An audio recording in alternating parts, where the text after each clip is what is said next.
कृष्ण कृष्ण हरे हरे, हरे राम राम राम हरे हरे, हरे कृष्ण कृष्ण कृष्ण हरे हरे, हरे राम राम राम हरे हरे, हरे कृष्ण कृष्ण कृष्ण हरे हरे, हरे राम राम राम हरे, हरे कृष्ण कृष्ण कृष्ण हरे।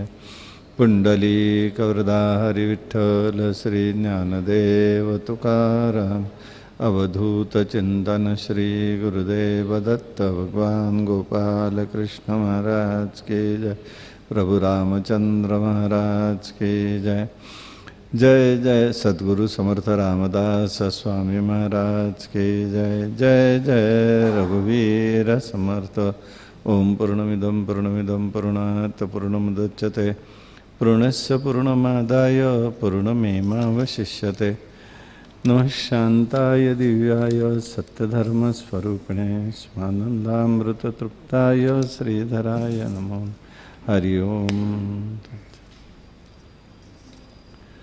राम कृष्ण हरि जय जय राम राजा राम, राम कृष्ण हरि जय जय राम राम। गोवर्धन धर गोपाल नरत, गोवर्धन धर गोपाल नरत, गोकुल संकटहारी राजा राम, राम कृष्ण हरि जय जय राम राजा राम, राम कृष्ण हरि जय जय राम। नवनीरद सम नवनीत प्रिय, नवनीरद सम नवनीत प्रिय, नवल विनोद विहारी राजा राम, नवल विनोद विहारी राजा राम, राम कृष्ण हरि जय जय राम राजा राम, राम कृष्ण हरि जय जय राम। दुर्वासोनुत दुख विमोचक, दुर्वासोनुत दुख विमोचक, दुर्जन संगमहारी राजा राम, दुर्गम संगमहारी राजा राम, राम कृष्ण हरि जय जय राम राजा राम, राम कृष्ण हरि जय जय राम। शरणागत दीना चरणीने, शरणागत दीना चरणीने, करुणा दृष्टि निहारी, करुणा दृष्टि निहारी, करुणा दृष्टि निहारी राजा राम, राम कृष्ण हरि जय जय राम राजा राम, राम कृष्ण हरि जय जय राम राजा राम।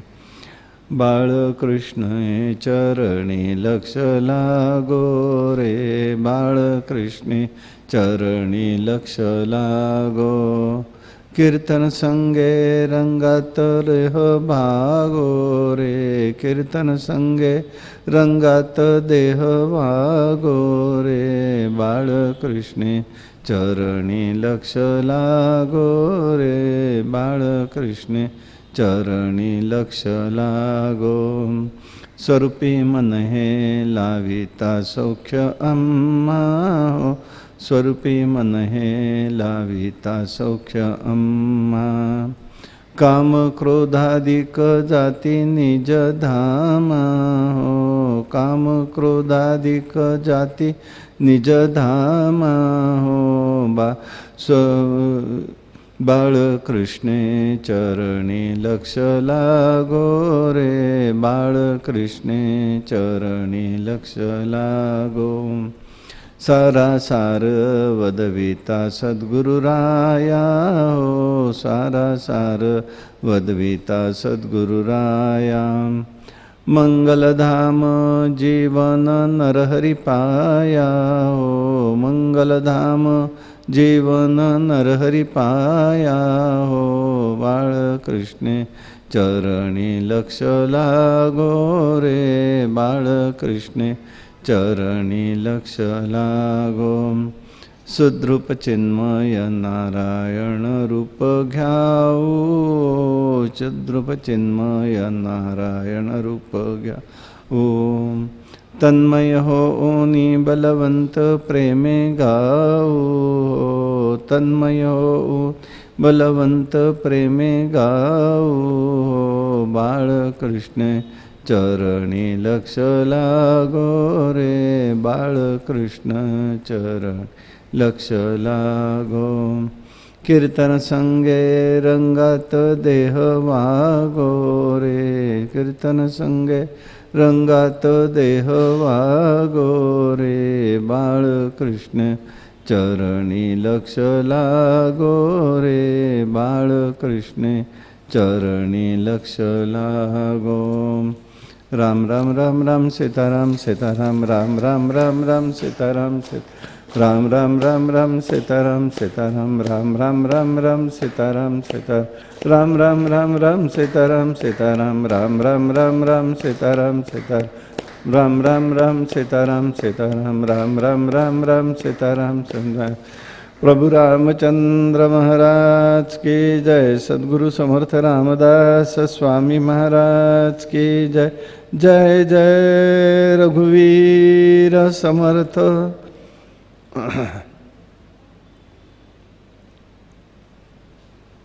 नारायण भज रे मानसा, नारायण भज रे, नारायण भज रे मानसा, नारायण भज रे।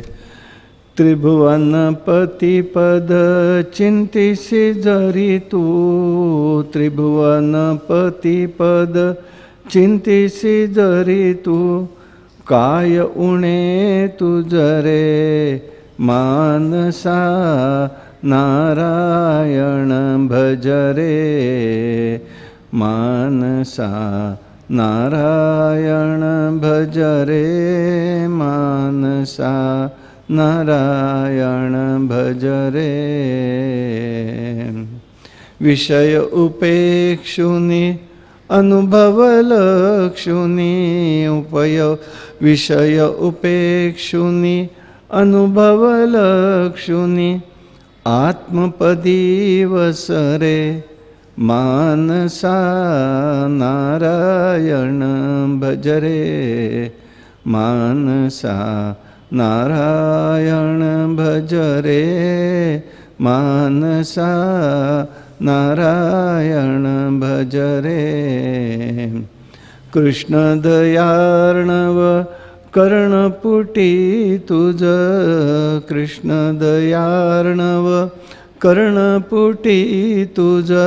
हेची कथी बीज रे मानसा, नारायण भज रे मानसा, नारायण भज रे मानसा, नारायण भज रे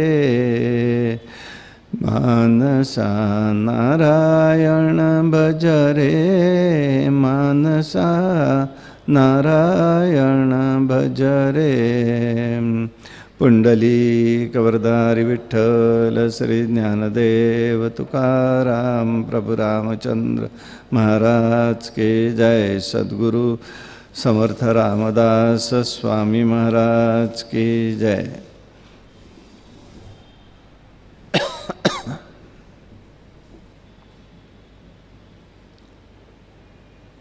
नारायण भजरे मानसा, नारायण भजरे। त्रिभुवन पतिपद चिंतिसी जरी तू, काय उणे तुझ रे मानसा, नारायण भजरे। विषय उपेक्षुनी अनुभव लक्षुने आत्मपदी वसरे मानसा नारायण भजरे। कृष्ण दयार्णव कर्णपुटी तुझ हेच कथी बिजरे मानसा नारायण भजरे। कृष्ण दयार्णव स्वामींचा हा अभंग आहे। आजच्या सेवेचा पूर्वरंगातला अभंग हा आहे। कृष्ण दयार्णव स्वामी महाराज फार मोठे अधिकारी होते।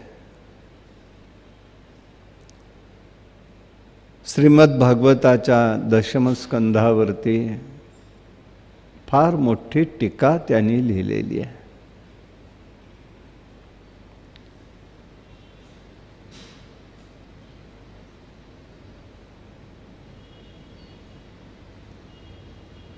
ते माणसाला उपदेश करतायत। उपदेश करण्याचा सुद्धा अधिकार असावा लागतो।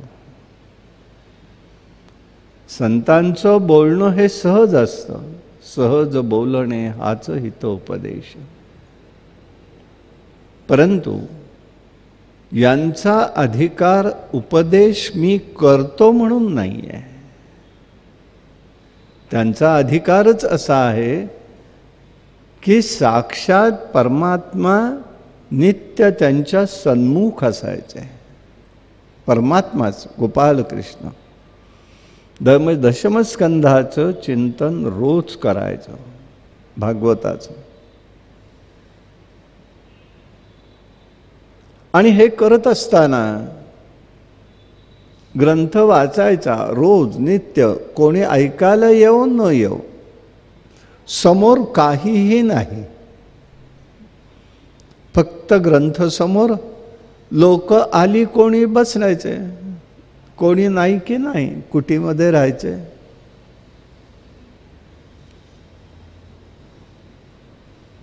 एक दिवस असेच बसले होते आणि सुसाट्याचा वारा आला, ग्रंथाची पानं उडायला लागले। आता काय करावं, एका बाजूला वाचन चाललं आणि एका बाजूला पानं उडतायत। तेव्हा त्यांनी त्या ठिकाणी शेजारी एक दगड दिसला, ती वाचन झालेली पानं अशी ठेवल्यानंतर त्याच्यावर तो ठेवून दिला। ग्रंथ वाचून झाला, वादळे थांबलं, ग्रंथ पुन्हा त्यांनी आपल्या वस्त्रामध्ये बांधून ठेवला आणि तोच दगड पुन्हा तिथे ठेवला, न जाणू परत वारं विरा आलं तो उडायला नको। हकीकत अशी असायची त्यांची की रोज परमात्मा त्यांना उठवायला यायचे, रोज कृष्ण उठवायचे।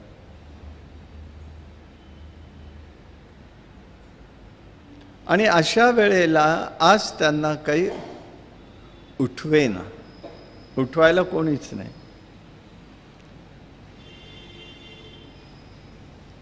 नित्याप्रमाणे जाग आली, पण आज देवानी हाका नाही मारली, अजून वेळ व्हायची म्हणाले। तोच विव्हळण्याचा आवाज यायला लागला। विव्हळण्याचा आवाज ऐकला आणि हे पटकन उठले, म्हणाले कोण विव्हळते, कोणाला दुःख आहे, कोणाला काय होत आहे, म्हणून ते त्या ठिकाणी बघायला लागले। तर ग्रंथाच्या हितूनच त्यांना आवाज येताना दिसला। आवाज ऐकला तर म्हणाले, काय रे कृष्णा, काय होतंय तुला, आज बरं नाही का? अहो बरं काय नाही स्वामी, तुम्ही माझ्या छातीवर दगड ठेवलात ना, तुम्ही माझ्या छातीवर दगड ठेवलात, ते मला उठता येत नाही म्हणून मी तुम्हाला उठवलं नाही। मला उठता कुठे येते, तुम्ही दगड ठेवलात। इतकी संवेदनशीलता ज्यांच्याकडे आहे, देवही त्यांना ती दाखवतोय। चुकलो म्हणाले, आज मी फार मोठी चूक केली। म्हणून भागवतामध्ये शेवटी सांगताना सांगितलेले देवानी,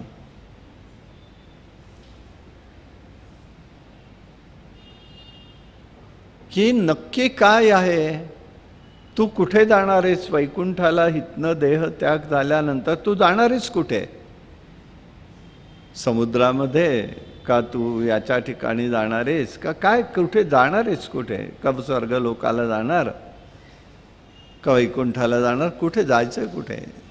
तेव्हा देवाने सांगितलं प्रविष्टो अयम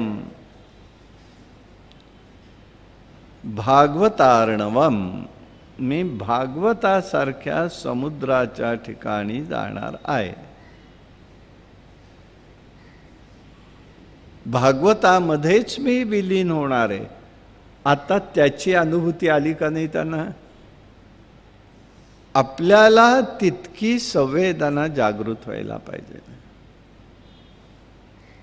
असो असे अधिकारी कृष्णदयाळनं, हरिवंश हे त्यांनी लिहिलेला ग्रंथ आहे. दशमस्कंधावरती पुष्कळ विचार मांडलेले आहे. असे हे भक्तवत्सल स्वामी ते माणसाला उपदेश करतायत. इथे द्वय अर्थ आहे, मनालाही आहे, मानसा आणि माणसाला पण आहे. नरदेह दुर्लभ आहे, त्याचं वर्णन सगळ्यांनीच केलेलं आहे की नरदेह हा दुर्लभ आहे. ह्या दुर्लभ देहामधूनच आपल्याला परमात्म्याचं दर्शन घ्यायचं आहे. सगळ्यात महत्त्वाची गोष्ट आहे बघा. सगळी जीवसृष्टीमध्येही परमात्मा असला तरी त्या परमात्म्याची जाणीव होत नसते सगळ्यांना, सगळ्या प्रकारे. पण इथे जाणीव होते. मानवी देह एकमेव असा जीवाचा आहे की त्यामध्येच परमेश्वराची मनानी, बुद्धीनी, चित्तानी, देहानी भगवंताची अनुभूती घेता येते.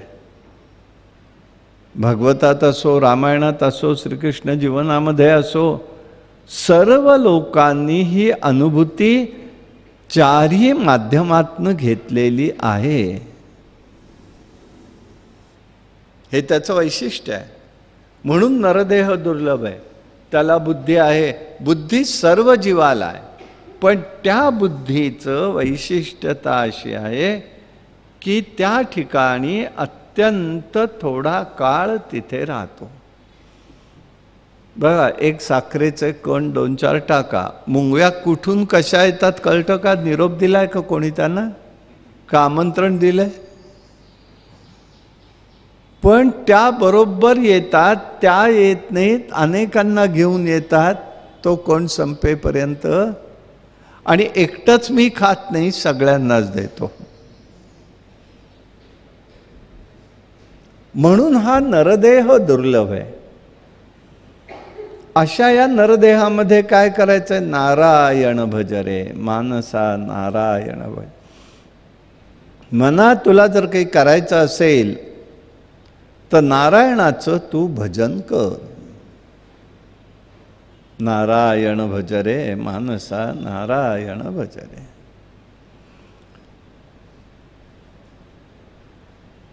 आयुष्य क्षणलव मात्रम न लभ्यते हेम कोटी क्वापी. आयुष्य क्षणभंगूर आहे, ते कोटीनी सुवर्ण खर्च केल्यावरही प्राप्त होत नाही. त्यामुळे तुम्हाला जर काही असेल तर ह्या अल्प आयुष्यामध्ये तू पहिल्यांदाच एक कर, नारायणाचं भजन कर.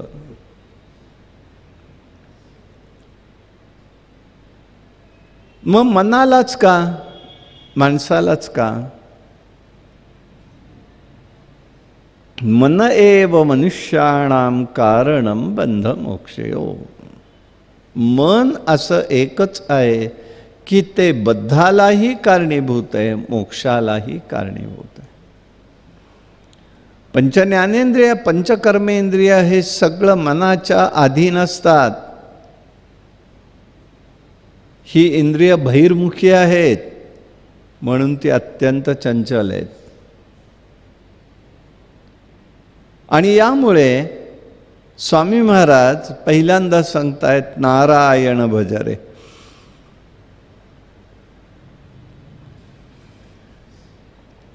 मन स्थिर होतं म्हणजे काय होतं? ज्या क्षणाला मन स्थिर होतं त्या क्षणाला ज्ञानचक्षु उघडले जातात. चंचल मनाची स्थिती अशी आहे की ज्ञानचक्षु उघडत नाहीत. कारण ते क्षणाक्षणाला इथून तिथे तिथून तिथे तिथून तिथे फिरतच राहतं. ते राहत नाही. ज्या वेळेला स्थिरावतं त्यावेळेला ज्ञानचक्षु उघडले जातात. सारासार विचारशक्ती उत्पन्न होते.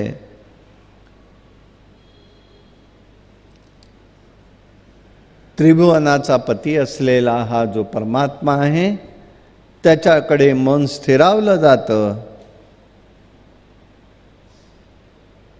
त्रिभुवन पदी पद चिंतित जरीसू काय उणे तुझ रे. मानसा नारायण भज रे.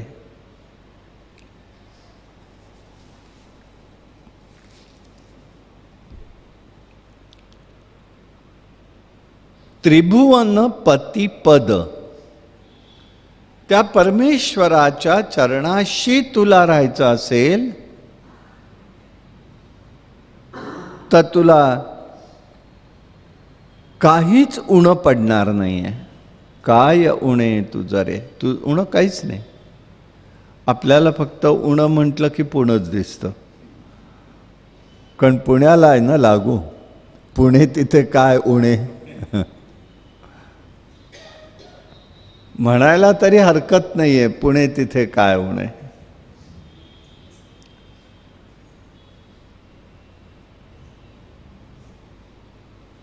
त्यामुळे या त्रिभुवनाचा जो पती आहे त्याला प्राप्त करून घेण्यासाठी तू प्रयत्नशील राहा. असं जर तू त्याला प्राप्त केलंस तर एक गोष्ट नक्की आहे, तुला काहीही उणं पडणार नाही. आम्हाला लौकिक व्यवहारच दिसायला लागतो.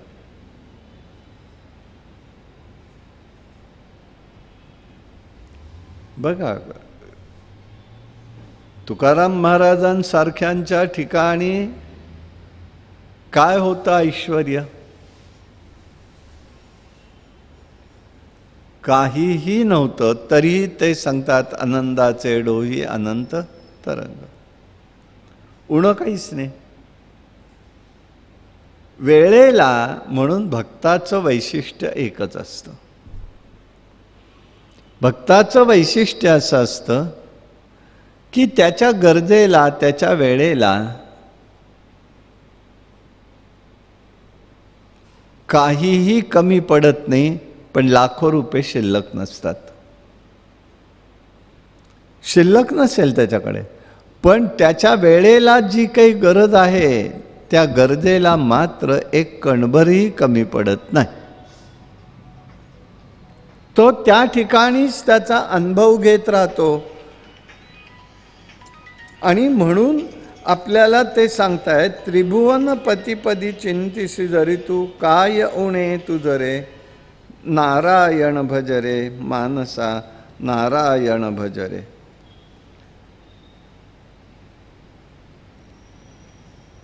हे तुझं स्वरूप तुला ओळखायला यायला पाहिजे. म्हणून त्यांनी ते उत्तर दिलेलं आहे. त्रिभुवनाचा जो पती आहे त्याचं तू करून घे मानसा. कारण मनालाच काम. मन करारे प्रसन्न सर्व सिद्धीचे कारण. मनाला प्रसन्न करून घ्या. जोपर्यंत ज्ञान आणि भक्तिप्रेमात्मय मन तन्मय होत नाही तोपर्यंत हे जग दृष्ट्या सर्व सत्य वाटतं. मग यासाठी वाटलं पाहिजे काय? दाता एक रघुनंदन. वाटलं काय पाहिजे? वासुदेव जगत सर्व. तेव्हा ज्ञान आणि भक्ती प्रेमात मन तन्मय होतं आणि जग सगळं सत्य वाटायला लागतं.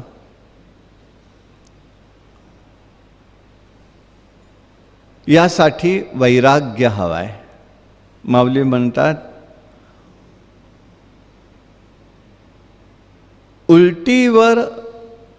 उलटी झालेल्या पदार्थावर जीवाचं मन जात नाही, प्रेताला कोणी आलिंगन देत नाही.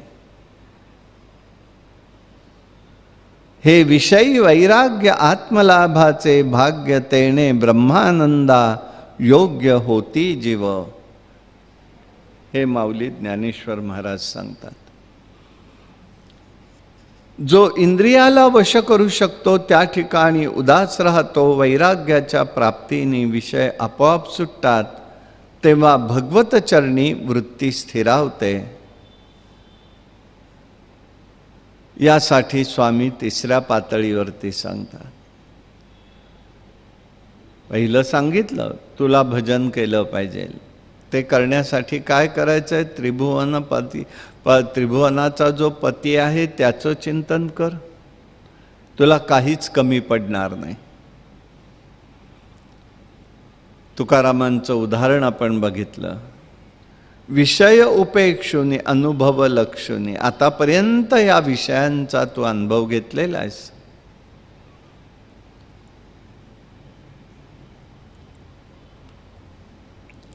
तेव्हा तू आत्मपदाचा विचार कर. आत्मपदाकडे गेलं पाहिजे हे बघायचं आहे. अनुभव लक्षुनी. आतापर्यंत आम्ही पुष्कळ अनुभव घेतला. हे विश्व काय आहे? हे विषय काय? माऊली ज्ञानेश्वर महाराज सांगतात, नवल विषयांचा परिपाडू गोड परमार्थ लागे कडू. कडू विषय झाला गोडू विषयाची भ्रांत. अशी विषयाची स्थिती मनुष्याच्या ठिकाणी सदैव असते. आणि हे तुला साधण्यासाठी जर काही करायचं असेल तर बाबा एकच गोष्ट फार महत्त्वाची आहे. विषयांच्या नादी तू लागू नकोस. उपेक्षुनी म्हणजे नादी न लागणं. आता गरज आहे का नाही? एका मर्यादेपर्यंत ह्या सगळ्याची गरज आहे. पण कुठे थांबायचं हे प्रत्येक जीवाला कळलं पाहिजे. हा त्याच्यातला महत्त्वाचा भाग आहे.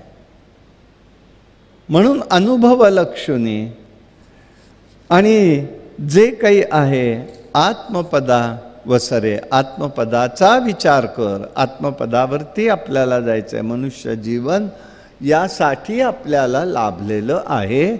हा अनुभव त्यांना येतो. हा अनुभव त्या ठिकाणी येत असतो. हे सगळ्यात त्या ठिकाणी महत्त्वाची गोष्ट ही आहे.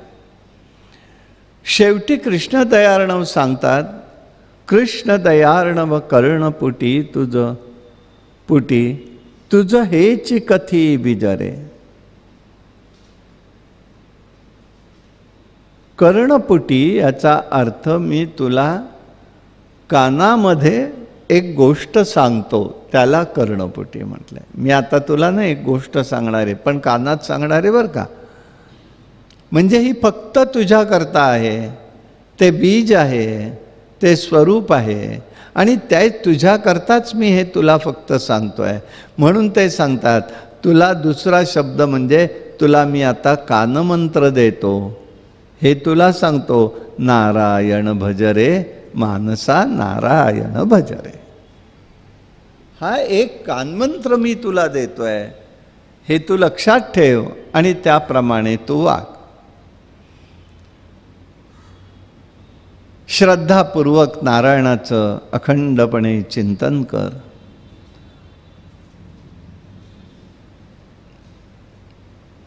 भगवंताचं नाव चैतन्यमय गुरुकडूनच घ्यावं लागतं, हा त्याच्यामध्ये महत्त्वाचा धागा आहे. चेतनानी चिंतन, चेतनानी अचेतन आणि अचेतनानी चेतन कधी होत नाही. म्हणजे चेतनाकडून चेतन वस्तूच फक्त त्या ठिकाणी चेतन होते. चेतन आणि अचेतन असं एकत्र आलं तर अचेतन वस्तू चेतन होत नाही. हा खरा निसर्गाचा सिद्धांत आहे. मग असं म्हणाल, ज्ञानदेवांनी चालविली जडविंती, हरली चांग याची भ्रांती, मोक्ष मार्गाचा सांगाती ज्ञानोबा माझा. मग हे कसं घडलं होतं? हे कोणी घडवलं होतं? घडवलं होतं का घडलं गेलं होतं? चेतन चेतन, चेतन अचेतन असे विषय त्या ठिकाणी येतात. म्हणून कृष्णदयाळराव स्वामी सांगतात इथे, कर्णपुटी म्हणजे तुला मी कानामध्ये एक मंत्र तेवढा सांगतो, हे तू ते जाणून घे, हे समजून घे, आणि समजून घेतलंस की तुला त्या ठिकाणी लक्षात येईल. अशा प्रकारचा विचार त्यांनी त्या ठिकाणी त्यांना व्यक्त केला. नामाचं महत्त्वही तसंच आहे. यत्फलम नास्ति तपसा न योगे न समाधीना तत्फलम लभ्यते सम्यक कलौ केशव कीर्तना.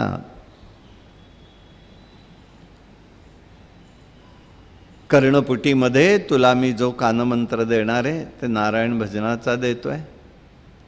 याचाच अर्थ तू तेवढं नामस्मरण जरी केलंस तरी पुष्कळ गोष्ट साध्य होते. आता मगाचा प्रश्न राहिला की ज्ञानदेवांनी केलं ते काय केलं? ज्ञानदेव चेतन आहे, तर चेतन भिंत आहे, मग ती चालली कशी? ज्ञानदेव चेतन आहे, संकल्पशक्ती चेतन आहे, पण अचेतनातलं चेतनत्व जागृत झालं. कारण का? तर परमात्मा श्रीहरी हा सर्वत्र चेतन अचेतनात भरलेला आहे. म्हणून एक म्हणण्याचा प्रघात आहे, कण कण में भगवान है. तर कण कण में भगवान नाही आहे, कण कण ही भगवान आहे. मे म्हटलं की अंतर पडलं. ह्या कणात परमात्मा, ह्या कणात आहे, त्या कणात आहे, त्या कणात अंतर पडलं. कण कण ही परमात्मा आहे हे जेव्हा होतं तेव्हा दोन्हीही ठिकाणी एकच स्थिती येते. एकच आहे, तो एकच आहे, तो एकच आहे. प्रत्येक क्षण परमात्म्याचा आहे, त्या प्रत्येकामध्ये तो परमात्मा आहे. त्याचं चेतनत्व अचेतनात न व्हायला इकडे आमची प्रगल्भता जेव्हा येते त्या क्षणाला तिथे ते ऐकायला चेतनत्व येतं. हे चेतनत्व आपल्याला समजलं पाहिजे. म्हणून त्या ठिकाणी ते म्हणतायत, हे नामाचं महत्त्व असं आहे की न तपसे न योगे न समाधीनम. समाधी लागेल, तपानी नाही होत.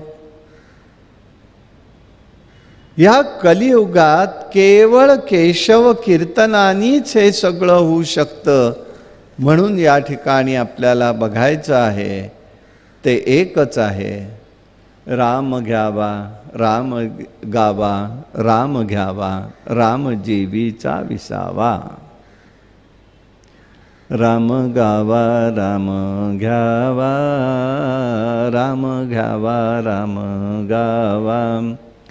राम जीवीचा विसावा, राम गावा राम घ्यावा, कल्याणाचे कल्याण रघुनाथाचे गुणगान, कल्याणाचे ते कल्याण रघुनाथाचे ते गुणगान, राम कैवल्याचा दानी, रामदासा अभिमानी, राम घ्यावा राम द्यावा, राम गावा राम घ्यावा, राम जीवीचा विसावा, राम जीवीचा विसावा, राम जीवीचा विसावा.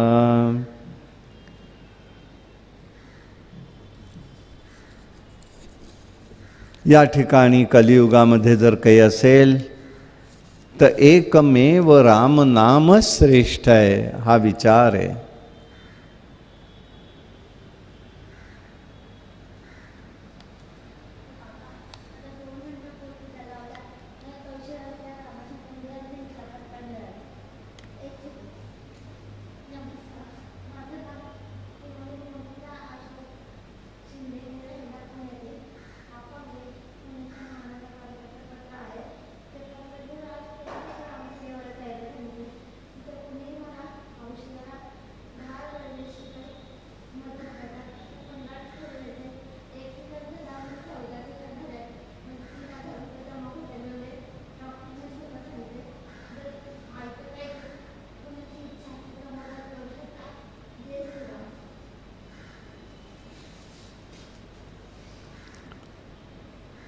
तर राम घ्यायचा आहे, नुसतं घ्यायचा नाही, तर राम घ्यायचा आहे, राम बोलायचा आहे, राम द्यायचा, हा स्वरूप त्यांनी या ठिकाणी व्यक्त केलेलं आहे.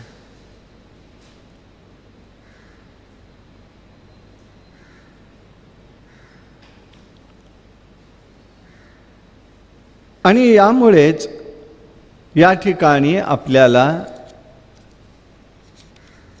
सांगतायत, नारायण भजरे मानसा, नारायण भजरे, त्रिभुवन पतिपद चिंतिसी जरी तू, काय उणे तुझरे मानसा, नारायण भजरे. विषय उपेक्षुन अनुभव लक्षुनी, आत्मपदी वसरे, नारायण भजरे. कृष्ण दयार्णव कर्णपुटी, तुझ हेची कथी बिजरे, मानसा, नारायण भजरे, मानसा, नारायण भजरे. राम राम राम राम सीताराम सीताराम, राम राम राम राम सीताराम सीताराम, राम राम राम राम सीताराम सीताराम, राम राम राम राम सीताराम सीताराम, राम राम राम राम सीताराम, राम राम राम राम सीताराम सीताराम, राम राम राम राम सीताराम सीताराम, राम राम राम सीताराम सीताराम, राम राम राम राम सीताराम सीताराम, राम राम राम राम सीताराम सीताराम.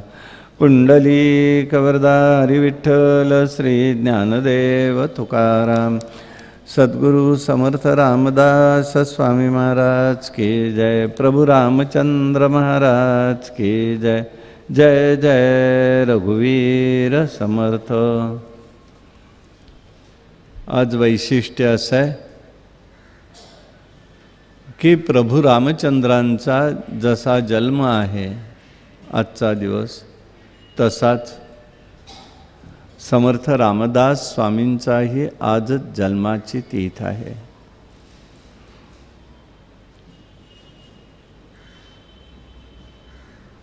एक दिवस एक घटना घडली.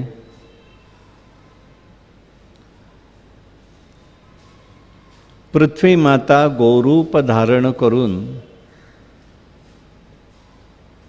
ब्रह्मदेवांकडे गेली आहे.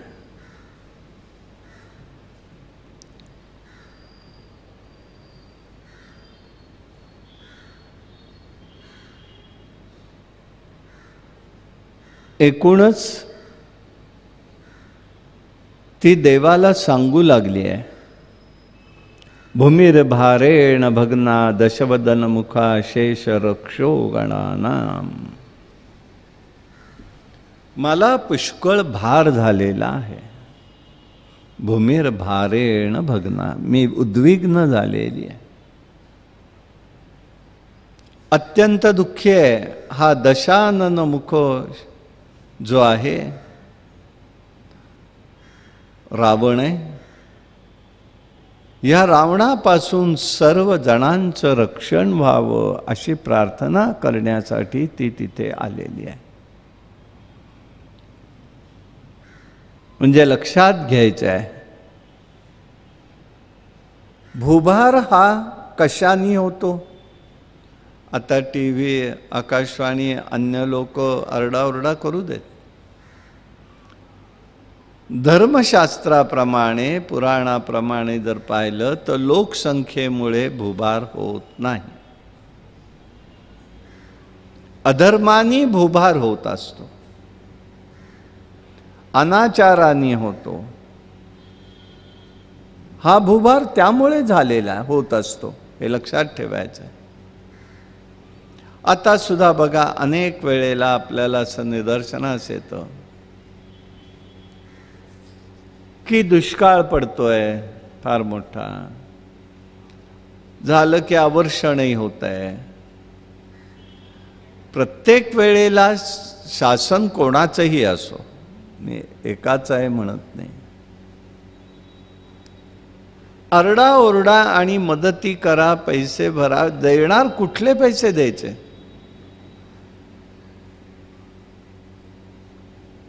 सरकारही प्रेरणा देत नाही. लवचिक धोरण धरायचं आणि मग त्या ठिकाणी दोन्ही बाजूनी कुठूनही गेलं तरी सुद्धा आम्ही योग्य तेच मार्गावर आहोत म्हणायचं. ही स्थिती फार काळ टिकत नसते. मग हे होतंय कशाने, भूभार होतोय कशाने होतो. दुष्काळ पडतायत, ह्याची लक्षणं सांगितलीत. अधर्माच्या ह्यानी होणाऱ्या परिणामाची लक्षणं आहे ती. अधर्माच्या परिणामाची लक्षणं आहे ती सगळी, की इथे काय घडत असतं.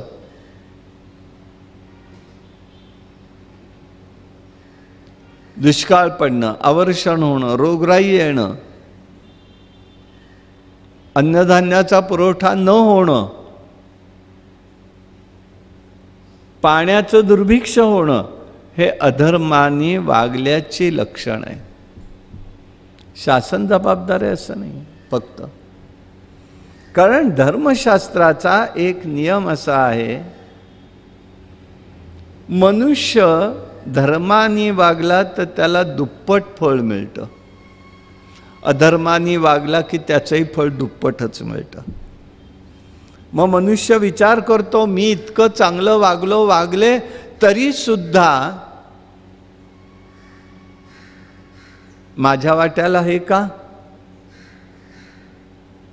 काही नाही, त्याला उत्तर नाही. त्याला उत्तर एकच आहे, अधर्माने वागणं आहे.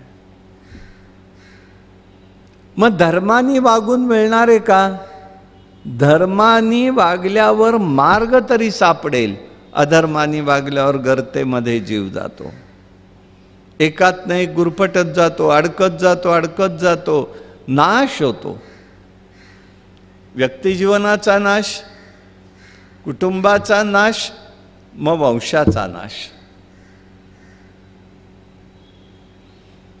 आणि यासाठी भूभार झालेला आहे हे सांगते. म्हणजे अधर्म वाढलेला आहे. हा दशानन रावण सगळ्यांनाच त्रास देतोय, मला त्याचा त्रास होतोय. लोक निधर्मी अधर्मी झालेले आहेत.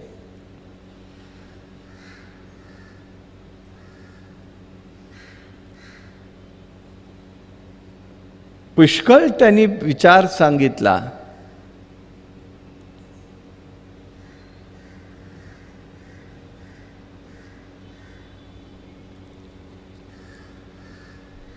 देव म्हणाले, ब्रह्मदेव म्हणाले, ही गोष्ट माझ्या हातात नाही बाई.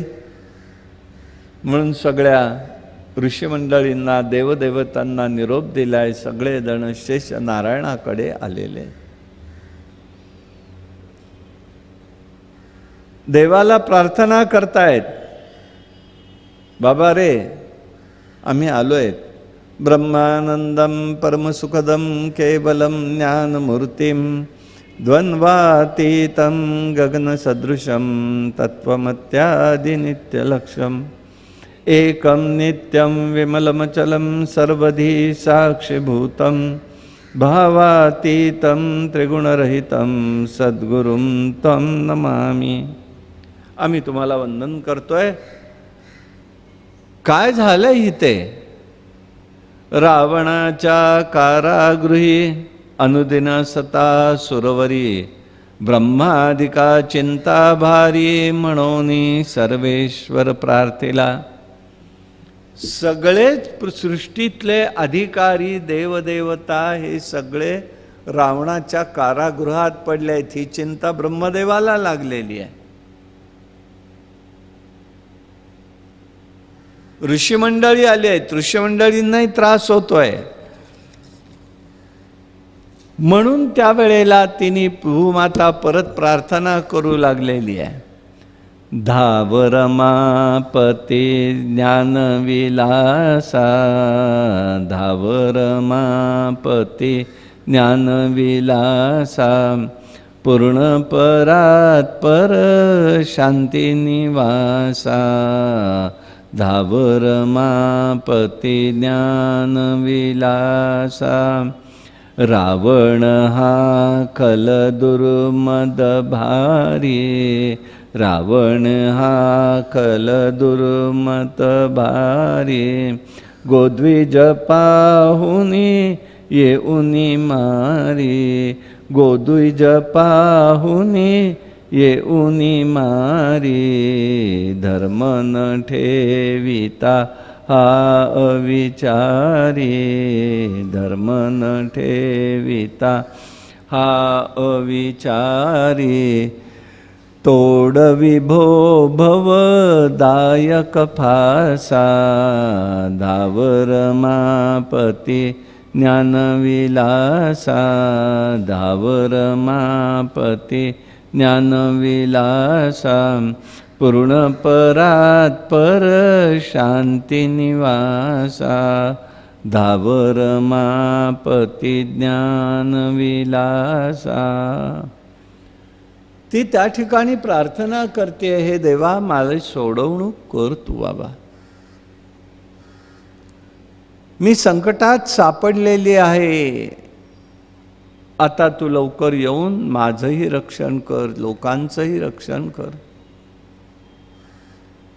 भगवंतानी आश्वासन गीतेमध्ये देऊनच ठेवलेलं आहे. परित्राणाय साधूनां विनाशाय च दुष्कृतां धर्म संस्थापनार्थाय संभवामि युगे युगे. यदा यदा हि धर्मस्य ग्लानिर्भवति भारत अभ्युत्थानमधर्मस्य तदात्मानं सृजाम्यहम्.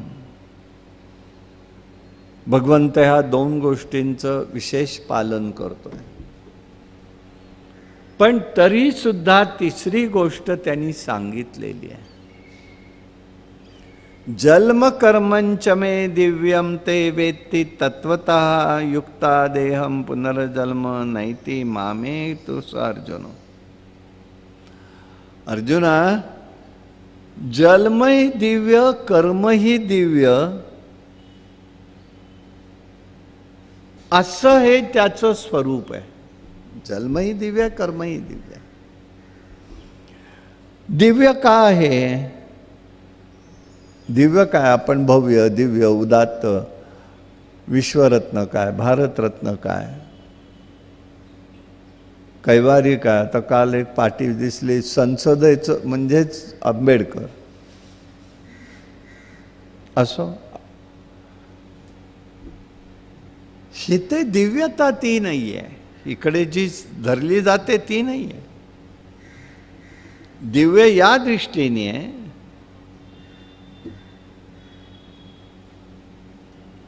की भगवंत त्याचा विचार व्यक्त करताना असा करतात, दिव्य कर्म जन्म कर्मंच मे दिव्यम, जन्म ही दिव्यम कर्म ही दिव्य. जन्म दिव्य का?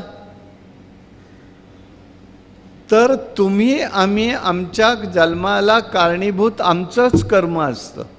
देवाला कुठलं कर्म आहे? देवाला कर्म नाही आहे. तरी तो येतो. कोणासाठी येतो? भक्ताच्या काजासाठी. गायी राखतो, तुरुंगात जन्माला येतो, राजगृहात येतो, मत्स्य होतो, कुर्म होतो, वराह होतो, नारसिंह होतो. काय रूप पाहण्यासारखे आहेत काय? हे दर्शनाचे आहेत? कोण म्हणेल मी वराहाचं रूप पाहत राहीन? म्हणजे हे त्याचं जे स्वरूप आहे तो जन्म दिव्य आहे. आणि कर्मही दिव्य का आहे? या रूपात येऊन देवानी वरची तिन्ही जी कारणं सांगितली, धर्म संस्थापनेची, परित्राणाय साधूनां विनाशाय च दुष्कृतां. विनाश म्हटले, नाश म्हटलेलं नाही, लक्षात घ्या. त्याचा अर्थ माऊली ज्ञानदेवांनी लावलेला आहे, दुरितांचे तिमिर जाव. नाश करत नाहीत ते. बुद्धी जशी निर्माण झाली असते त्याचा नाश केला जातो.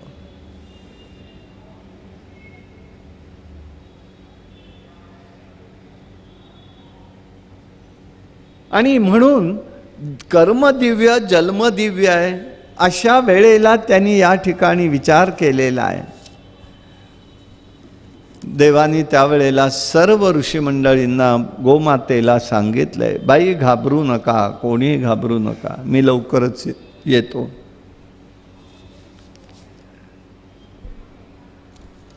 मला मदत करण्यासाठी आता सगळ्यांनी सर्वप्रथम दिवलोकातल्या लोकांनी, वैकुंठातल्या लोकांनी वानर रूपात जमा व्हायला लागा, जन्माला या. वानरांनी, देवांनी वानराचं रूप घेतलेलं आहे, देवसेना म्हणून यावं. रावणाला कळता कामा नये देव कार्यासाठी हे जीव कोण आहेत, जे जीवनमुक्त असतात, ज्यांना एकदा इथनं हा इहलोक संपला की ते जीवनमुक्त असतात, विदेह मुक्ती, की त्यांना पुन्हा जन्म नाही, असे जीव तिथे राहतात. त्याचं उत्तर तुकाराम महाराजांनी फक्त दिलेलं आहे आपल्याला. आम्ही वैकुंठवासी आलो याची कारणासी, बोलिले जे ऋषी साचे भावे वर्ताया. आम्ही जे आलेलो आहोत ते देवाच्या आज्ञेने आलेलो आहोत, आम्हाला वेगळं नाही आहे काही. म्हणजे असे जीव तिथे आहेत. आणि त्यामुळे हे जीवनमुक्त आलेले आहेत, वैकुंठाच्या ठिकाणून आलेलो आहोत. शेष माझा अनुज होईल, माझी आयुध जे आहेत शंख चक्र, हे दोघंही म्हणजे शत्रुघ्न आणि भरत म्हणून राहतील. योगमाया ही जानकी सीता म्हणून येईल. सर्व मिळून या रावणाचा नाश करू, धर्मसंस्थापना परत आपण करूया. हा विचार त्यांनी त्या ठिकाणी मांडलेला आहे.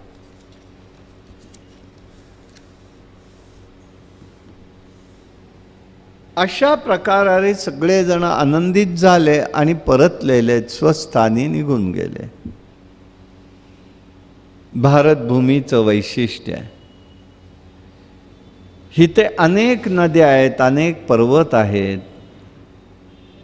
भारतभूमी केवळ कर्मभूमी आहे आणि देवभूमी आहे. भारतेतर, भारताशिवाय सर्व भूमी ही भोगभूमी आहे.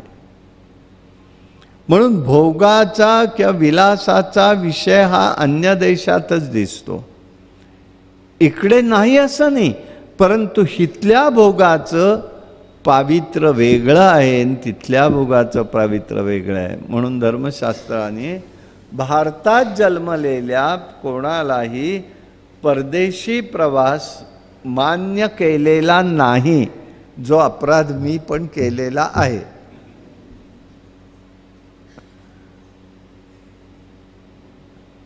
मान्य नाही आहे. त्यासाठी रामेश्वरला प्रायश्चित्त घ्यायचं असतं.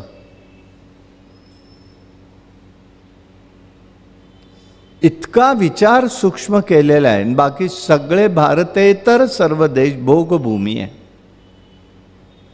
आणि तिथे कोणतंही कर्म केलं धार्मिक तर त्याचं फळ भोगालाच जातं, आत्मचिंतनाला मिळत नाही. मग आता म्हणाल सर्वत्रच अनेक ठिकाणी देवस्थानं होतात, देवळं उभारली जातात, मठ होतात, एक चालतं, ते काय आहे? तर त्यासाठी सगळ्यांना प्रायश्चित्त आहेत. 6 महिन्यापेक्षा जास्त माणसं तिथे अशा विचारातली राहत नाही.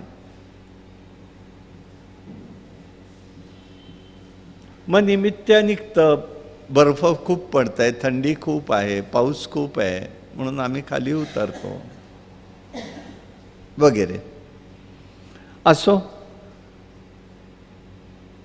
अवधपुरी ते ही अवधपुरी म्हणजे ही अयोध्या, जी अयोध्या कधीही जिंकता येत नाही कोणाला, म्हणून तिला अयोध्या असं म्हटलेलं आहे. जिंकता येत नाही. सूर्यवंशातले सगळे राजे तिथे झालेले आहेत. त्या ठिकाणीच भूमीचं वैशिष्ट्य असं आहे की त्या वंशातच कौंडण्यपूर इथल्या माहेरवाशिणी आलेल्या आहेत. एक जण फक्त सोडली तर. म्हणजे किती त्याचं महत्त्व आणि अनुबंध आहे लक्षात घ्यायचं आहे. दशरथाची माता, दशरथ राम म्हणत नाही आहे, ही इंदुमती म्हणून होती, ती कौंडण्याची आहे, कौंडण्यपूरची आहे.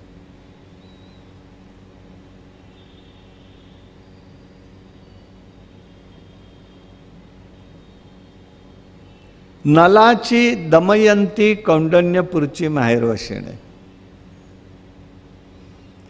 अगस्तींची लोपामुद्रा कौंडण्यपूरची माहेरवाशीण आहे. भगीरथ राजा होऊन गेला, त्याची माता केशिनी कौंडण्यपूरची आहे. मग आता कृष्ण तरी मागे कसे पडतील? म्हणून भीष्मक राजा तिथला राजा अधिकारी होता, त्याची कन्या रुक्मिणी ही त्याच कौंडण्यपुरातली आहे. अशी ही 5 जणी मुख्य महत्त्वाच्या तिथे आहेत कौंडण्यपूरला. ही एक तपस्थली आहे, चौरंगीनाथांचं जन्मस्थान आहे. अशा या रघुवंशामध्ये अज नावाचा मोठा राजा होऊन गेला, रघुवंश राजा, रघुराजा होऊन गेला. त्याच वंशात अज म्हणून झाला, त्याचाच मुलगा राजा दशरथ आहे. अत्यंत धर्मनिष्ठ आहे, पराक्रमी आहे, सगळीकडे त्याची कीर्ती आहे. त्याला एकूण 3 पत्नी आहेत, कौसल्या, सुमित्रा, कैकेयी. परंतु दुर्दैव असं आहे की अपत्य प्राप्ती नाही.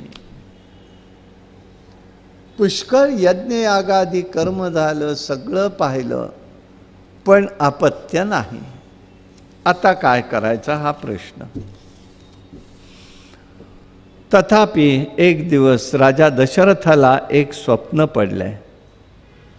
दशरथ राये स्वप्न देखिले, दोघा पुरुषा आपण वधिले, आणि स्त्रियेसी मारिले, अपराधे विण राम राम हरे हरे राम, राम राम हरे हरे राम. दशरथराये स्वप्न देखिले, दशरथरायांनी स्वप्न पाहिलं. दोघा पुरुषांना आपण मारलं आणि एका स्त्रीला पण मारले आणि अपराधाविण मारलं. राजा घाबरून गेलेला आहे. प्रत्यक्ष तर कधीच नाही, पण आता स्वप्नात का दिसावं मला मी असा अपराध केला, तिघांना मारलं. घाबरलाय. सगळं आवरला आणि उठला आणि ताबडतोब तो गेला वशिष्ठ गुरूंकडे. का रे राजा एवढ्या लवकर आला, निरोप द्यायचा, मी आलो असतो. नाही म्हणाले, मीच आलोय आपल्याला भेटायला. काय झालं म्हणाले. म्हणाले मी आज स्वप्न पाहिलं. स्वप्नामध्ये आज 3 जीवांचा वध माझ्याकडून झालाय. अपराधे विण मी त्यांना मारलेले. ही फार मोठी चूक माझ्या हातनं घडली आहे. असं मनात सुद्धा कोणाचा वध करावा येत नाही. इथे कसं आलंय.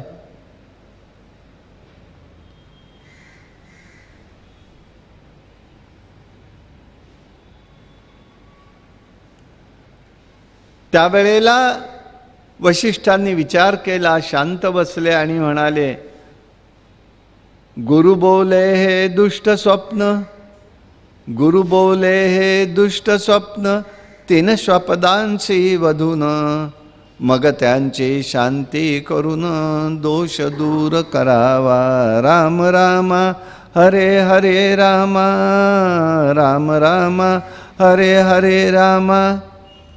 गुरु बोले हे दुष्ट स्वप्न, 3 श्वापदांशी वधून. हे दुष्ट स्वप्न आहे. यासाठी एक काम कर, तूच वनामध्ये जा, 3 श्वापदांची हत्या कर आणि स्वप्नाची शांतता करून टाक, म्हणजे परत काही प्रश्न येणार नाही.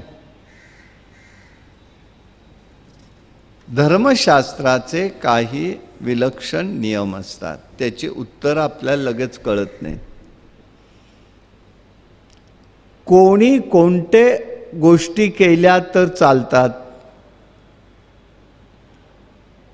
आईने म्हटलं तर काही बिघडत नाही, पण आईशिवाय कोणी म्हटलं की कोणीही ऐकत नाही. कार्ट्या उन्हाची वेळ आहे, सावलीत मर, उन्हात मरू नको, हे फक्त आईच बोलू शकते. आई जर हे बोलली तर तिचे दोष नाहीत. त्याला असं सांगतात, मांजरीच्या पिलाला मांजरीचे दात लागत नाहीत. हे इतरांनी बोललं तर, माझ्या मुलाला मारू देत म्हटलेल्या आहेत सासूबाई. झालं सुरू. अर्थ तिथे समजले पाहिजेत. म्हणून कोणी काय बोलायचं. म्हणून वशिष्ठांनी सांगितलं, तू असं कर, आपला ना तुझ्या मनात शंका आली आहे ना, खरं घेऊ नकोस, पण आपल्या वनामध्ये जा, 3 पशूंना मार, म्हणजे फारसं काही बिघडणार नाही. आणि राजांनी अशा पद्धतीने मारला तर त्याला दोष येत नाही. हे मला पुढचं सांगायचं आहे. म्हणून मी म्हटलं कोणी काय करायचं हे ठरलेलं आहे, सगळ्यांनाच उठून नाही. मग तिथे अपराध आहे. अपराध आहे. तुम्ही ज्या जीवाला मारतात त्या जीवाचा तळतळाट तुम्हाला येतोच येतो येतो येतो.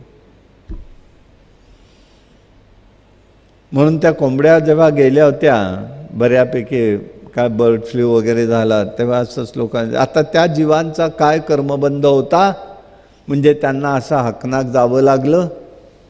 म्हटलं कर्मबंध फार जबरदस्त होता, म्हणूनच त्यांना तसंच जावं लागलं. मग काय होता काय, तेही गेल्या जन्मी सगळी माणसं होती, स्त्री असतील पुरुष असतील. आणि म्हटलं त्यांनी मोठ्या चविष्टेनी ह्या सगळ्या कोंबड्यांचे जे जीव होते ना ते खाल्लेले आहेत म्हटलं. ते जीव मरताना म्हणायला लागले, आम्हाला तुम्ही खाता पण तुम्ही सुद्धा असेच मराल. यांचा खाण्यासाठी तरी उपयोग झाला, यांचा खाण्यासाठी सुद्धा उपयोग नाही. मुंड्या मरळून त्यांना गाडावं लागलं. म्हणून अपराध कोणी कणाचा करायचा, लक्षात ठेवायचं. जिभेच्या चोचल्यांसाठी केलेल्या हत्या या त्या जीवाची हत्या निश्चित होते.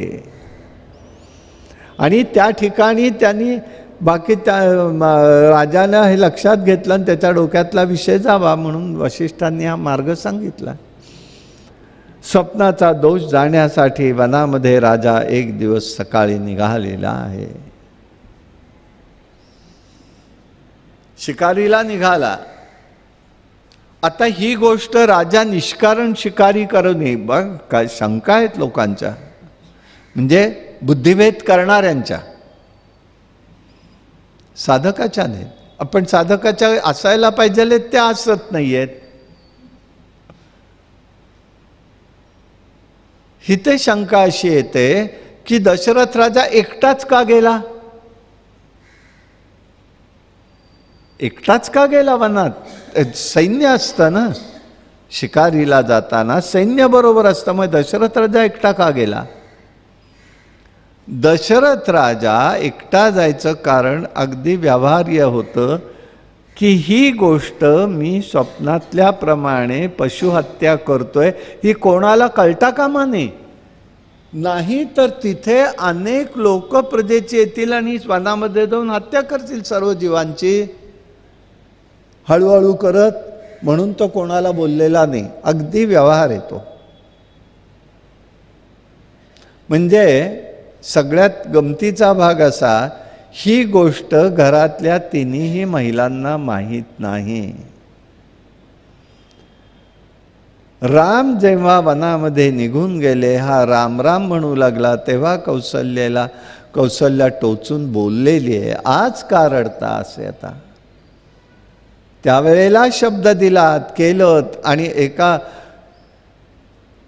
आपल्या आवडत्या पत्नीसाठी माझ्या रामाचा बळी दिलात वगैरे ती बोलली आहे. त्यावेळेला तो म्हणतोय, नाही ग, माझं मला आता दुसरं दुःख आठवत आहे. तेव्हा त्यांनी ही घटना सांगितली. ती तेव्हा प्रगट झाली आहे. तोपर्यंत माहीत नाही. हे रामायण लक्षात घ्या काय आहे हे. नाही, सगळ्याच रामायणात हा असा प्रसंग सगळ्यांच्याकडेच आहे. पण ती माहिती झालेली नाही आहे. बाप माहीत करून देत नाही आहे की समाज सगळा येईल अशा पद्धतीने तिथे येऊ लागला तर. आणि त्यामुळे त्यांनी सांगितलं, एकटाच गेलेला आहे. दिवसभर त्याला एकही शिकार त्या दिवशी मिळत नाही. आता रात्र व्हायला लागली. आता राहणं तर क्रमप्राप्त झालं. त्या नादामध्ये तो रात्र होते हे विसरून गेला.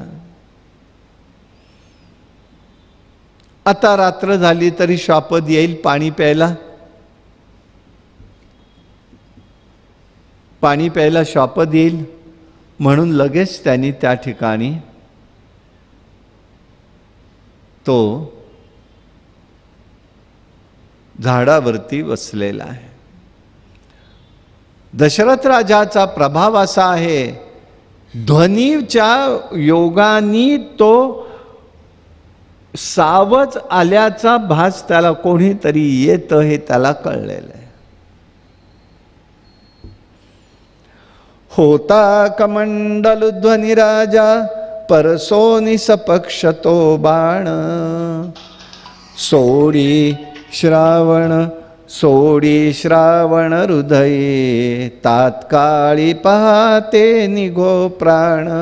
राम राम हरे हरे राम, राम राम हरे हरे राम. असाच रात्र झाली असताना त्यावेळेला एकदम कमंडलूचा ध्वनी त्या ठिकाणी आला. कोणीतरी सावज आलं आणि पाणी पितंय असा त्याला भास झाला. ध्वनी ऐकला, भास नाही, ध्वनी ऐकला. आणि त्याने आपला हातातला बाण होता तो सोडला आणि सोडल्याबरोबर सोडी श्रावण हृदयी,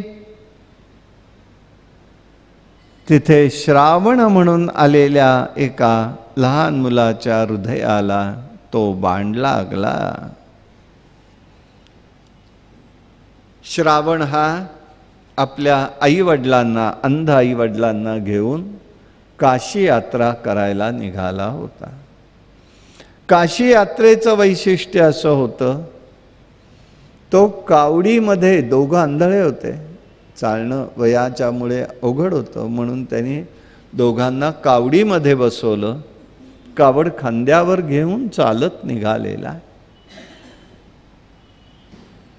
आणि चालत निघाला असताना त्या ठिकाणी त्याला रात्र झाली, आईवडिलांना तहान लागलेली होती. पाण्याच्या शोधात तो निघाला आणि पाण्यामध्ये त्यांनी तिथे कमंडलू बुडवला. कमंडलू बुडवल्याबरोबर तिथे एक प्रकारचा ध्वनी झाला. राजाला वाटलं सावजच आलंय आणि त्यांनी बाण सोडला, तो लागला.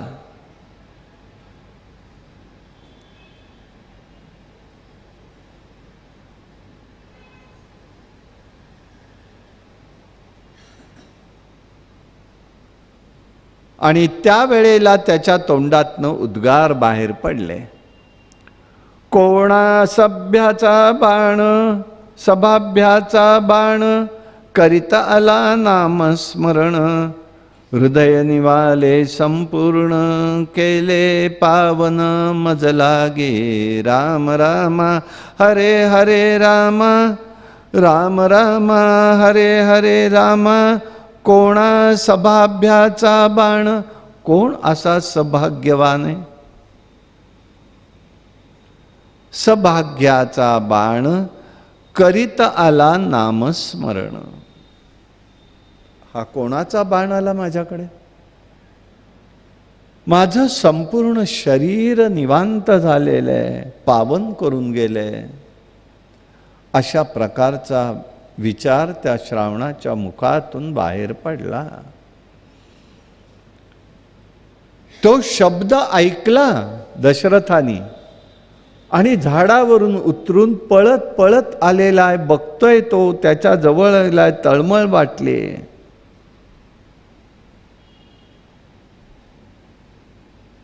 चुकलो म्हणाले, मी चुकलो. कोण आहात? मी राजा दशरथ आहे. सावध आलंय असं मला वाटल्यावरून बाण सोडला. बाळा तुला लागला, फार मोठा अपराध झाला. पट दिशेने त्यांनी त्याला आपल्या मांडीवरती घेतलं. त्याचा बाण हळूच सावकाशने काढलेला आहे. आता उपचार काही करावा म्हटला तरी हातात काही नाहीये. तळमळला चाललेली आहे आणि त्याच वेळेला तो श्रवण बाळ म्हणतोय, खेदन करीरा श्रावण बोले, खेदन करी श्रावण बोले, तळमळन करी राया, तळमळन करी राया, आता केव्हा शतवर्षांनी जायची चकी काया. अरे रामा, राजा काल चिंता कसली करतोस? खेद करू नको, तळमळून जाऊ नकोस म्हणाले अजिबात. आता किंवा शतवर्षांनी जायची ही काया जाण्याचीच आहे. आत्ता जाईल किंवा 100 वर्षांनी जाईल, पण ही जाण्याचीच काय आहे. तेव्हा आता आपण त्याचाच विचार त्या ठिकाणी करूया, असा विचार त्यांनी त्या ठिकाणी सांगितला.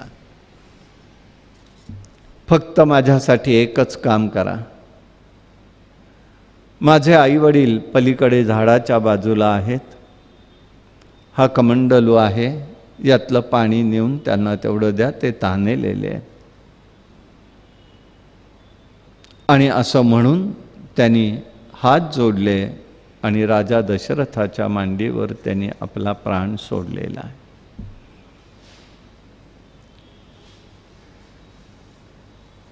आता राजा दशरथाने तो देह तिथेच ठेवला आणि हळूहळू करत तो शोधत शोधत त्या वृद्ध माता पित्यांच्या जवळ आला. ते अंध होते, त्यांना दिसत नव्हतं. हा काहीच बोलत नाही. आणि पाणी त्यांच्या जवळ दिलेलं आहे. त्यावेळेला मात्यापित्यांना असं वाटलं, बारे म्हणोनी कोपिलासी शेणलासी पाडसा. का रे बाळा, तू बोलत नाहीस? तुला रात्रीच्या वेळेला असं काहीतरी खूप शोधत जावं लागलं का रे? काय झालं, तू असं बोलत का नाही आहेस? थकलायस का बाळा? हे पाणी घे ना. पाणी मी घेईन, पण बोलत का नाही आहेस तू? त्यावेळे राजा दशरथाला काही सुचेना. शेवटी त्यांनी नाईलाजाने सांगितलं, हो म्हणाले, मी दमलो, एवढंच. नाही, पण आवाज हा श्रावणाचा नाही आमच्या. मग त्यांनी सांगितलं, असं असं झालेलं आहे, माझ्या हातून घडलेलं आहे, मी राजा दशरथ आहे. ते रागवले, दोघेही दुःख करू लागले. रागानी, द्वेषानी, उद्वेगानी आपण जर आपल्या संबंधामध्ये हे सगळं व्यक्त करत गेलो तर दोघंही पुन्हा पुन्हा पुन्हा पुन्हा बंधनात पडत असतात. हा याचं कारण, तो त्याचं कारण, त्याचं हे कारण, याचं ते कारण, असं करत करत करत संपत नाही. ती शृंखला तशीच चालू राहते. म्हणून कधीही वेडी वाकडी भाषा बोलू नये, बंधनाला कारणीभूत होतं. आता सगळे सिनियर सिटीजनकडे झुकलेले आहेत. सगळ्यांना काय वाटत असतं, आपण परस्वाधीन होऊ नये. कितीही असू देत, प्रत्येकाला वाटणं काही गैर नाही आहे, बरोबरच आहे. पण तो एक ऋणानुबंध असतो, हे लक्षात ठेवायचं आहे. तुमची सेवा सुद्धा करणाऱ्याचं कोणाचं तरी देणं असतं, आणि ते देणं जोपर्यंत संपत नाही तोपर्यंत तुमची सुटका होत नाही. तेव्हा असं अजिबात म्हणू नका की मला सुखाने सुटू देत, कोणी माझं कोणी काही करायला लागू नये. असं कधीही होत नाही. उलट तो बंध शिल्लक राहतो आणि जन्म परत येत राहतो. त्यापेक्षा स्मरण ठेवावं भगवंताचं अखंडपणे, त्याच्यामध्ये जे श्रेय ते यात श्रेय नाही. त्यावेळेला त्यांनी त्यावेळेला रागवले, ते चिडले, रागवून बोलू लागले. प्राणांतकाळी मग शापिती त्या नरेशा, तू पुत्र पुत्र करिता मरशील ऐसा. प्राणांतकाळी मग शापिता त्या नरेशा, तू पुत्र पुत्र करता मरशील ऐसा. ऐसे वदो नित्यजिले निज देह त्याने, राजा मनी बहुहर्ष विषाद माने. प्रभु रामचंद्र महाराज की जय.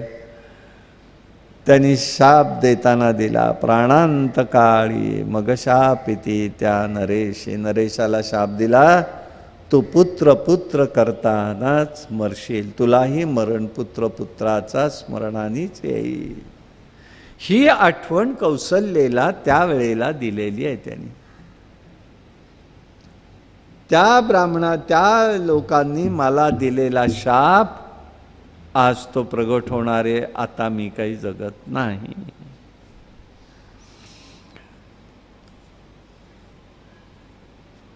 आता त्याला त्या ठिकाणी तिघांनाही अग्नी द्यावा लागला वनामध्ये. अत्यंत खिन्न अंतःकरणाने अयोध्येत आलेला आहे. वशिष्ठांनाच केवळ माहिती असल्यामुळे वशिष्ठांकडे गेला, घडलेला सगळा प्रसंग सांगितला. वशिष्ठ म्हणाले, राजा ही वाईट गोष्ट घडली आहे, निर्विवाद आहे. पण एक लक्षात ठेव, या विश्वामध्ये घटना घडत असतात. त्या घटनांकडे सुखातही दुःख असतं, दुःखातही सुख असतं, हे निश्चित असतं. लक्षात ठेव, तू मनात वेगळा विचार आणू नको.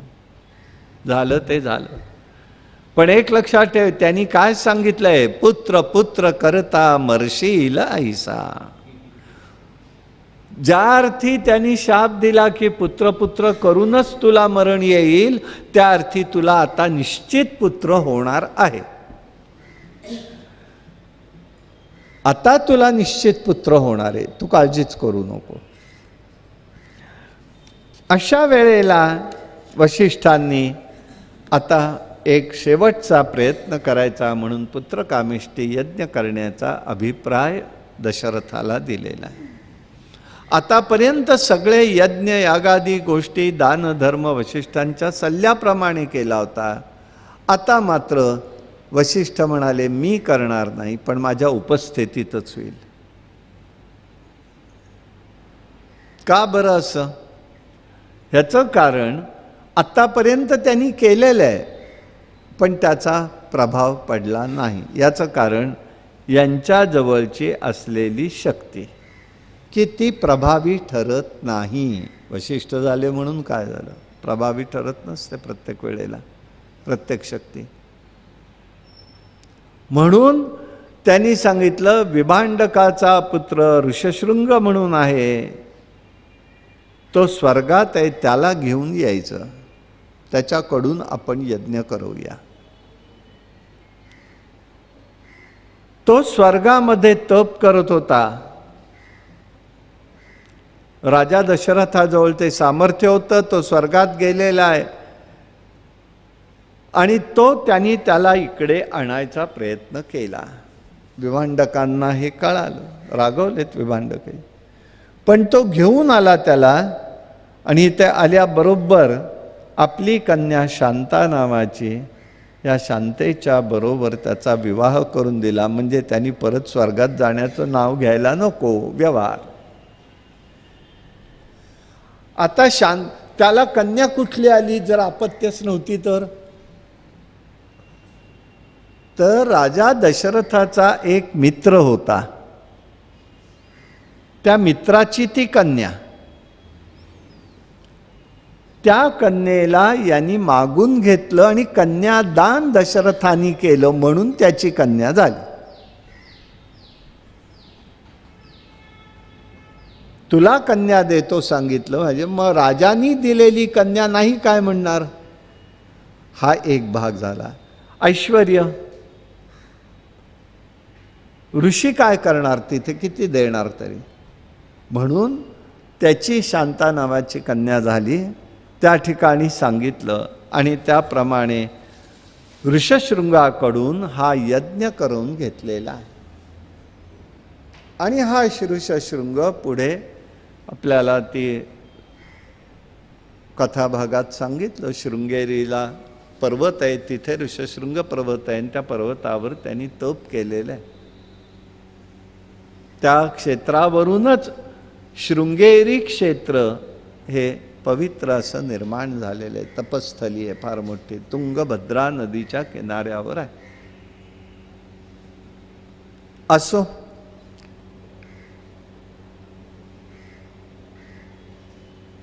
अशा प्रकाराने पुत्रकामेष्टी यज्ञ करायचा प्रारंभ झाला. उत्तम प्रकारचा यज्ञ झाला आणि शेवटच्या दिवशी एक घटना घडली.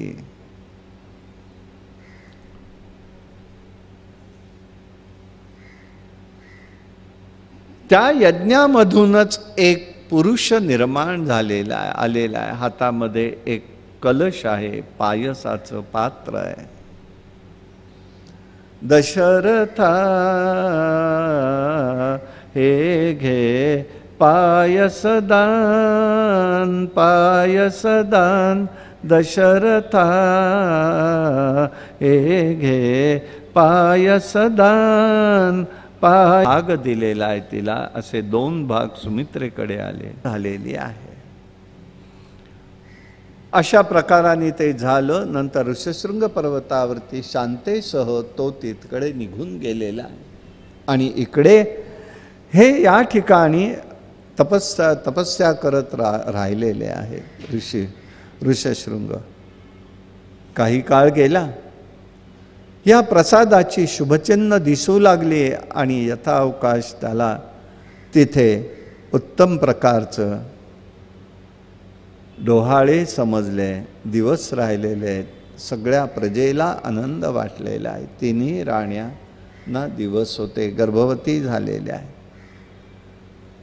अतिशय तेजस्वी आणि उत्तम प्रकारचे डोहाळे आहेत. डोहाळे सुद्धा आतल्या बाळाचे दर्शक असतात. आतल्या बाळाचे दर्शक असतात. आम्ही लहान होतो, आम्हाला आठवतंय, त्या जोगेश्वरीच्या मंदिराच्या समोर एक गोखल्यांचं दुकान होतं. त्या दुकानात अशी पाटी होती, डोहाळ्याची माती मिळेल. आम्ही आत्याबाईला विचारलं, काय ग बाई, गब्बस कार्ट्यानं तुम्हाला काय करायचं आहे? त्या पाट्या तरी मूर्ख लोक लावतात आणि काहीतरी प्रश्न विचारत बसतात. आम्हाला काय माहिती हो आता हे काय असतं काय नाही. आम्ही आपलं विचारलं आणि पुढे कळालं ते की माती खाण्याचे सुद्धा डोहाळे लागतात. कुळाचा नाश निश्चित आहे, ओळखायचा आहे. जन्माला येण्यापूर्वीच शुभ अशुभ चिन्ह आहेत ती. इथे ते झालं नाही. उत्तम प्रकारचे तिघींनाही डोहाळे लागलेले आहेत, संतोषी आहेत, प्रसन्न आहेत. वशिष्ठांनी सांगितलं, वशिष्ठ सांगे नृपवरा, असती गरोदर तुझिया कांता. धर्मशास्त्र सांगे डोहाळे पुरवावे मनोरथ. स्त्रीला डोहाळे लागल्यानंतर पुरुषांनी ते पुरे करावेत, अशा पद्धतीचा विचार त्यांनी त्या ठिकाणी सांगितलेला आहे. राजा दशरथ ठीक आहे म्हणाला आणि त्याप्रमाणे तो कैकेयीच्या महालामध्ये गेलेला आहे. कैकेयी ही त्याची प्रिय पत्नी आहे, त्याच्यामुळे तिच्याकडे गेला. राजा म्हणे, इच्छा तुझिया मानसी, डोहाळे मज सांगावेसी. मला डोहाळे सांग, बाई काय लागलंय, काय हवंय तुला?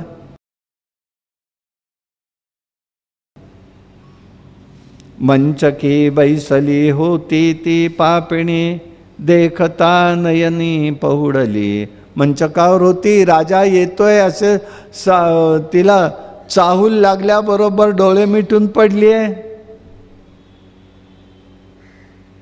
अशुभ लक्षण. नामदेव रायांनी आता काय बोलणार, असं सांगितल्यावर बोलणार काय? तो मुकाट्याने निघून गेला. सुमित्रेकडे गेला. सुमित्रेला म्हणाला, इच्छा तुझ्या मनीची, डोहाळे मज सांगावे की. मला डोहाळे सांग काय लागले. त्यावेळेला तिने सांगितलं, कौसल्येच्या नंदाची सेवा, माझ्या पुत्रा देई गा सत्य हेवा दे ठेवा. कौसल्येच्या पुत्राची सेवा माझ्या या पुत्रांनी करावी, हाच ठेवा आशीर्वाद मला असावा. राजा प्रसन्न झाला आणि निघाला. कौसल्येकडे आला. कौसल्य आनंदात आहे. राजा म्हणे, इच्छा धर्माचं रक्षण करणार आहे, रावणारीचा मी नाश करणार आहे, हे त्यांनी सांगून टाकलं. अशा पद्धतीने दिवस गेले. हळूहळू दिवस भरत आले. सगळीकडे आनंदच होता आणि त्या आनंदाच्याच वेळेला चैत्र मास जवळ आला. चैत्र मास आज शुद्ध नवमी ही तिथी, नवमी तीथ आहे.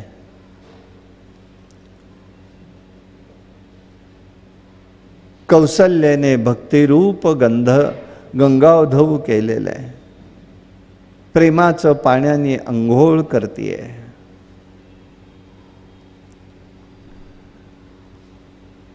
आणि त्यांनी माध्यान्ह काळ झालेला आहे. सगळेजण सगळे आनंदात होते आणि त्याच वेळेला पहिल्यांदा न्हाणी होईल, नंतर पाळणा होईल. त्यावेळेला कौसल्या माता अशी ही सावध आहे. प्रभूंचा जन्म झालेला आहे आणि त्याच वेळेला तिने भक्तियुक्त गंधयुक्त पाणी केलेलं आहे. प्रेमाच्या पाण्याने त्या बाळाला अंघोळ घातली आहे. नाणी नाणी त्या निर्मळा ते नाणी हो, नाणी नाणी त्या निर्मळा ते नाणी.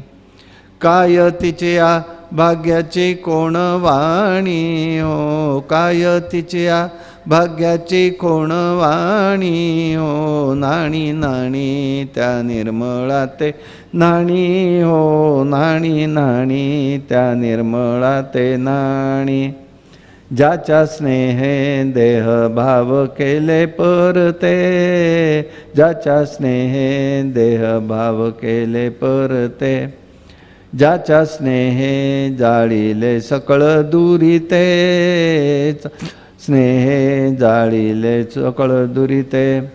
नाणी नाणी त्या निर्मळा ते नाणी हो, नाणी नाणी त्या निर्मळा ते नाणी. काय तिच्या भाग्याची कोण वाणी हो, काय तिच्या भाग्याची कोण वाणी हो, नाणी नाणी त्या निर्मळा ते नाणी हो, नाणी नाणी त्या निर्मळा ते नाणी. त्या बाळाला तिने आणि त्याच वेळेला इतर दोघेही प्रसूत झालेले आहेत. सगळ्यांचे नावं ठेवण्यात येत आहेत. कौसल्याच्या मुलाचं नाव हे राम असं ठेवलेलं आहे, श्रीराम ठेवलं आहे. पण त्याच वेळेला एक घटना घडली.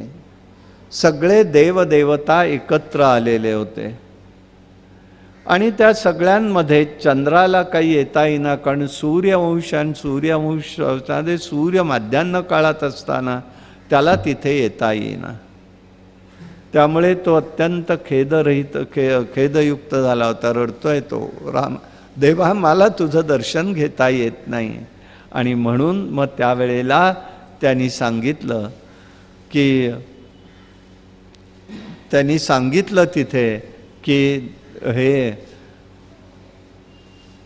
की तुला येता येत नाही, काळजी करू नको, पुढला मी अवतार तुझा आत्ताच मी स्वीकार करतो. पुढला अवतार जेव्हा मी घेईन त्यावेळेला मात्र मी तुझ्याच सान्निध्यात जन्माला येईन, पण आज मी तुझा आत्ताच स्वीकार करतो.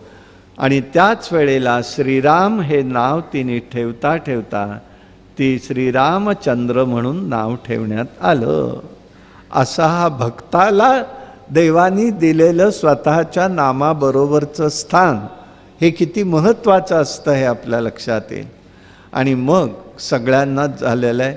कैकेयीला भरत नावाचा मुलगा झाला, सुमित्रेला शत्रुघ्न झालेला आहे.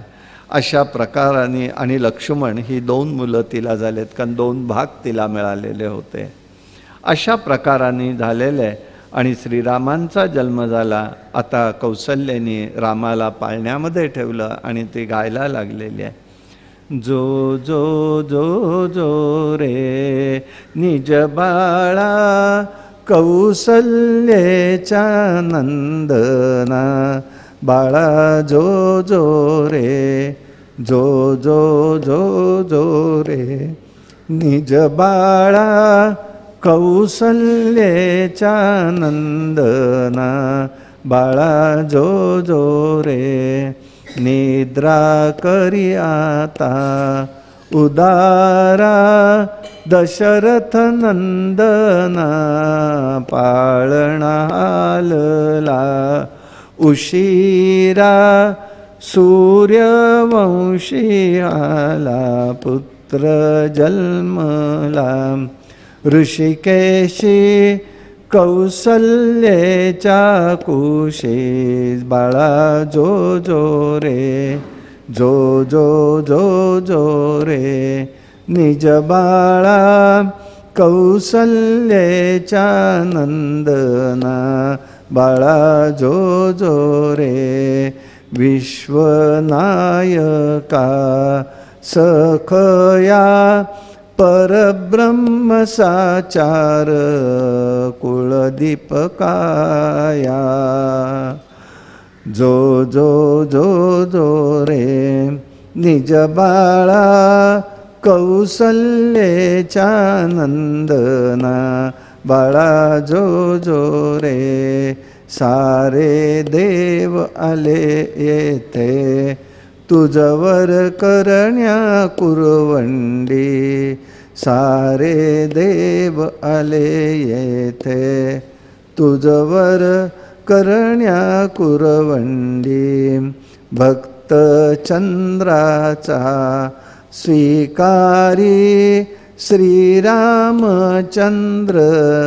झालासे जो जो जो जो रे निज बाळा कौसल्याच्या नंदना जो जो जो जो रे निद्रा करी आता उदारा दशरथ नंदना बाळा जो जो रे बाळा जो जो रे प्रभु रामचंद्र महाराज की जय जय जय रघुवीर समर्थ समर्थ सद्गुरु रामदास स्वामी महाराज की जय। आता आपण आरती करूया। आरतीचं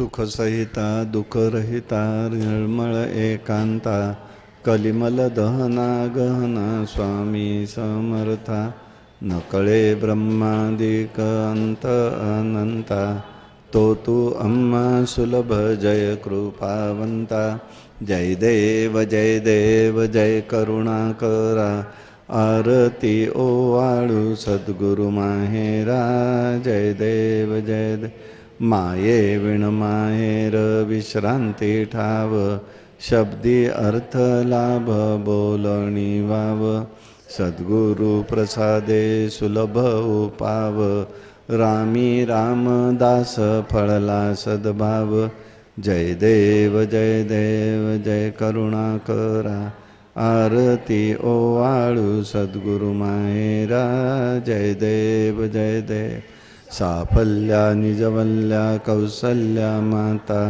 भूकन्या अनन्या मुनिमान्या सीता खेचर वनचर फणवर राबरता निजभ्राता दशरथ नृपनायके धन्य तो पिता जय देव जय रघुकुळ टिळका आरती ओवाळू त्रिभुवन नायका जय देव आचार्य गुरुवर्या कार्याचे फळ रविकुळ मंडन खंडन संसार मूळ सुरवर मुनिवर किन्नर ध्याती सकळ धन्य तो निजदास भक्त केवळ जय देव जय रघुकुळ टिळका आरती ओवाळू त्रिभुवन नायका जय देव भुवन नायका जय देव प्रभु रामचंद्र महाराज की जय।